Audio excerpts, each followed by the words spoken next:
අදත් ඔයගොල්ලෝ හැමෝම සාදරයෙන් පිළිගන්නවා මගේ YouTube channel එකට. අද මම ඔයගොල්ලොන්ට කියලා දෙන්න ආවේ ඔයගොල්ලෝ පරණ තෙල් QR එක නැති වෙලා නම් ඔයගොල්ලෝගේ ඒකේ තෙල් QR එක කොහොමද ආයෙ ගන්න කියලා. ඒ කියන්නේ ඔයගොල්ලෝ කලින් රෙජිස්ටර් වෙලා පරණ තෙල් QR එක නැති වෙලා නම් ඒ QR එක කොහොමද ගන්න කියලා තමයි මම අද ඔයගොල්ලොන්ට කියලා දෙන්න ආවේ.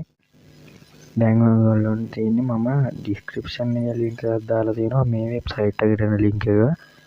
ඔයගොල්ලෝ ඒ ලින්ක් එකෙන් මේ වෙබ්සයිට් එකට එන්න ඕන. ඊට පස්සේ ඔයගොල්ලොන්ට දෙන්නේ මෙතන මේ vehicle login කියලා තියෙන තැන ටච් කරන්න.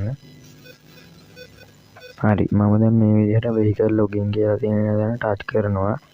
ඊට පස්සේ ඔයගොල්ලෝ කලින් ඔයගොල්ලෝගේ QR එක හදද්දී එතෙන් දුන්න මොබයිල් ෆෝන් නම්බර් එක මෙතනින් ඇඩ් කරන්න ඕන. මම දැන් මගේ කලින් මොබයිල් ෆෝන් නම්බර් එක මෙතෙන් හරි මම දැන් මගේ ෆෝන් නම්බර් එක ඇඩ් කරගත්තා.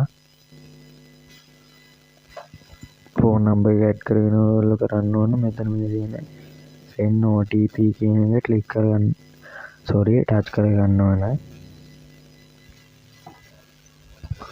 හරි මම දැන් OTP එක එන්නගන් ඉන්නේ. ඔයගොල්ලොන්ගේ මැසේජ් එකක් විදිහට තමයි එන්නේ. ඒක ඔයගොල්ලෝ මේ ක්ලික් කරපුව ගමන් එන්නේ විනාඩි 4ක් ඇතුළත එනවා. හරි මගේ එක ආවා. මම දැන් ඒක මෙතන මේ තියෙන ස්ථානෙට දානවා. ඔයගොල්ලොන්ට මම මැසේජ් එකේ තියෙන කෝඩ් එක ඔයගොල්ලෝ මේ ස්ථානෙට දාන්න ඕන. හරි මම දැන් මගේ කෝඩ් එක ඇඩ් කරා. දැන් ඔයගොල්ලෝ මෙතන මේ තියෙන login කියන එක ක්ලික් කරන්න ඕන. දැන් ඔයගොල්ලොන්ට පේනවා ඇති මගේ QR එක ආවා. මේ විදිහට තමයි ඔයගොල්ලෝගේ පරණ QR කෝඩ් එක ගන්න ඕන.